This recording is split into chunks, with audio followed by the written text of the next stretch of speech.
One of the hardest things when the OT came in and said, Lloyd, I've got to tell you, your driver's licence is cancelled. And for somebody who'd driven buses, cars, trucks, semi-trailers, to suddenly find that I had to depend on other people to drive me places was really quite a challenge, and it took me a while to come to grips with it actually. Because there was something on my history that said I had spatial perception and awareness problems, the OTs didn't want me driving at all, because that's a large part of your safety in the car. There are specific driving occupational therapists who actually assess whether you're safe to drive and what you can and can't do in terms of getting your licence back. I know when I first had my stroke, I wasn't able to drive for 3 months, which is sensible obviously. Wouldn't have been safe at that point in time. And fortunately for me, I was able to get my driver's licence back.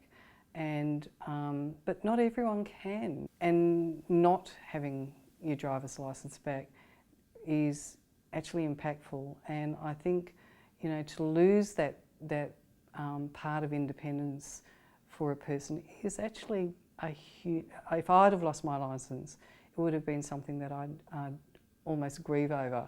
And I know people who have. Because you no longer have a licence, effectively, you can't practice. The only way to practice is with an instructor in a dual car that's got the right equipment, so it costs a bloody fortune. The car that I drive has to have power steering, and it has to have automatic windscreen wipers and automatic headlights, because that one hand that I've got that works has to stay on the wheel. Like even driving, I've got to be very careful with driving with this left eye, because when your peripheral vision is affected, you think a car's right beside you. If I was a racehorse, I'd have to wear blinkers and probably be field shy.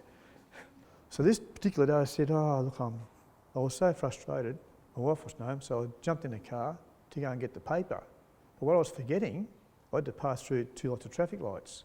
At that stage there, I was okay when the traffic lights was a red symbol.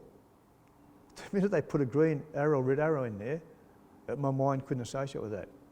And one of the scariest days I've ever mentioned, I never drove again for 12 months after that, because I could have done some really damage there. My mind was not associating those traffic lights with the way they should be interpreted. After, 6 months, then going back for tests, I got my driver's licence back again and going fine. Our independence is so important, and driving is a part of it.